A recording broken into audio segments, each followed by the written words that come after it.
brothers have been incarcerated. All my brothers have went down the wrong path. So much has happened with us as kids to make us do a lot of things that we may have done differently if we had had a different upbringing. He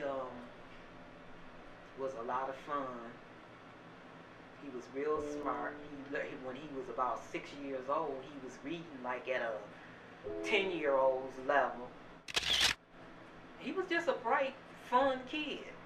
You know, he was a typical little boy, doing things that most boys do, playing basketball and trying to keep up, you know, with the bigger brothers.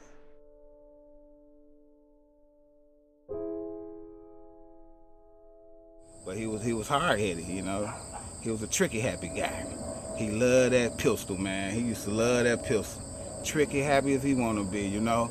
He's always kept telling him, man, quit playing with that damn gun, man. Quit playing with that fucking gun. It was just something that I knew about my son. That he was going to be the one that was going to get in serious trouble.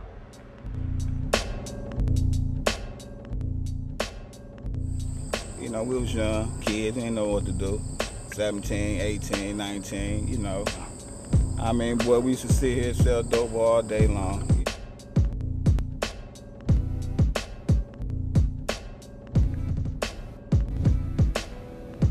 From the time I was 17 to the time of my incarceration, I shot 4 people, ultimately causing 4 persons death.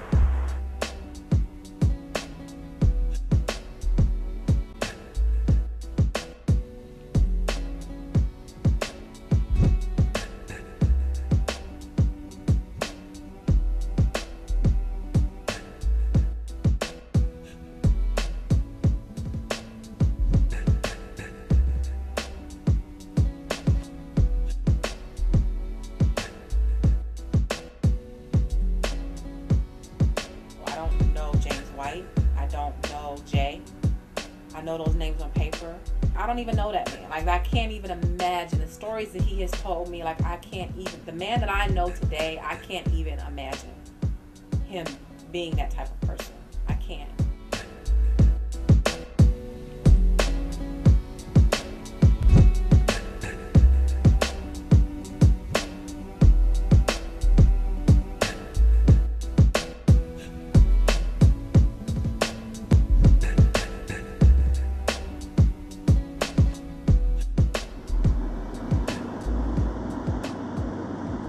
Is it fun getting shot?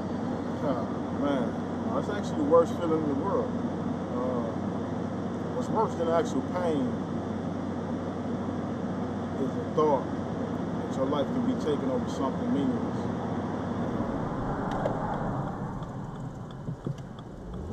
Now, when I went to prison, let me see, Engler came in. Engler took away the colleges. Not only did they take away the colleges, they took away the trades, the welding, the auto mechanic, all of that. What society would you want to go home to or come home to? People that have some type of education or some type of skill, some type of trade. But if you're taking that away from us, we have nothing. A GED is nothing. My name is Shaka Senghor. I'm a writer, a mentor. I started writing while I was incarcerated, and like many of the young youth in the city of Detroit, I got caught up in the streets at an early age, eventually served 19 years in prison, and that's when I began to take writing and literature serious, and that's what I used to transform my life. It was like the hardest thing, because there's so many guys that, you know, we grew up in there, we grew up from children. One of the things, like most guys who do long term went in when they were 16, 17, 18 years old, so we were basically children.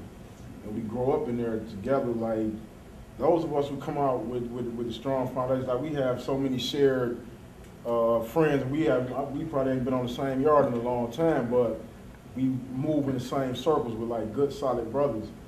And you know, when you get ready to go home, we represent the last bastion of hope for them, because they like just to see a picture of us doing stuff like this. Like, you know, this is why we take photos, because it's important for them to see this. It gives them hope. It makes them feel like, you know what, Shaka can do it, you know, I can do it. When I got the books, it was like, for me, I kind of like thank God, because I knew with him being incarcerated, a lot of guys, they just do the time. They don't find nothing else to do with themselves or be creative. They just do the time. They just, you know, sit there and ride it out. So for him to, you know, become the person that he is and to do the writing and different things that he was doing, I was proud of him. I really was. I was proud. Like, I was proud like it was my book when it came out and it hit the yard. I was walking around with the motherfucker like it was mine. You know what I mean? And I remember that came with the blow. That shit, it was surreal, because as soon as he came out with the book, probably about 2 days later, they had tried to take all his money out of his account and told him that he owed restitution, being locked up so long, and all his money coming from that would go, you know, to the MDOC, all type of garbage.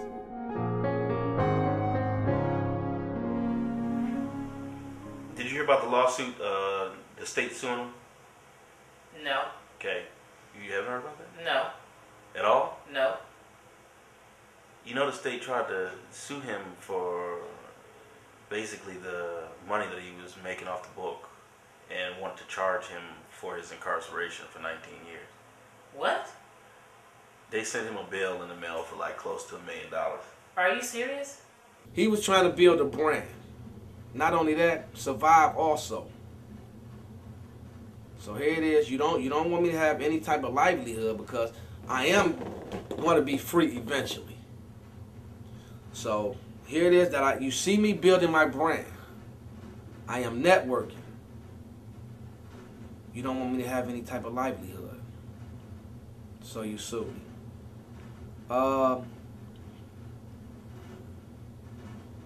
That's just the belly of the beast. I thought that they could take 90% of whatever, you know, profit was.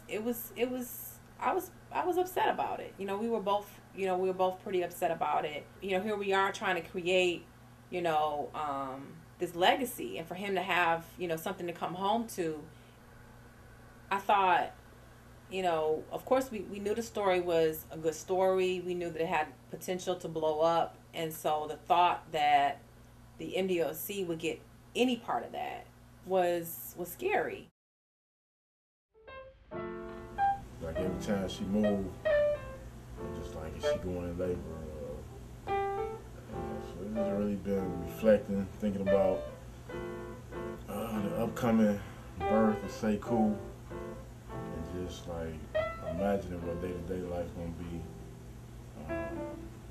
Spent a considerable amount of time getting his nursery ready and putting bassinets together and bouncy chairs. So he came home in June of 2010, and I found out I was pregnant in March of 2011. When we first started corresponding, I had no idea that I was going to fall for him, that we were going to start a relationship, and that I was going to, you know, wait 4 years for him to come home.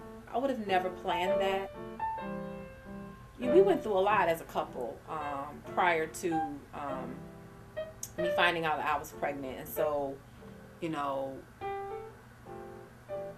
while the circumstances may not have been ideal, the timing of it, you know, might not have been to our liking or what we planned, it was all in divine order. And I feel like, you know, anybody that has anything negative to say about our relationship really has, you know, no room or no right to say anything about our relationship, because they don't know. I mean, they only know what we tell them, and nobody knows what we've gone through and can say anything that would make me, you know, that would have any weight. Who is Shaka Senghor? Shaka Senghor is the love of my life. He's a writer. He's a leader. He's a mentor. He's a great father. Very passionate man. Passionate about ideas. Passionate about the work that needs to be done in the community.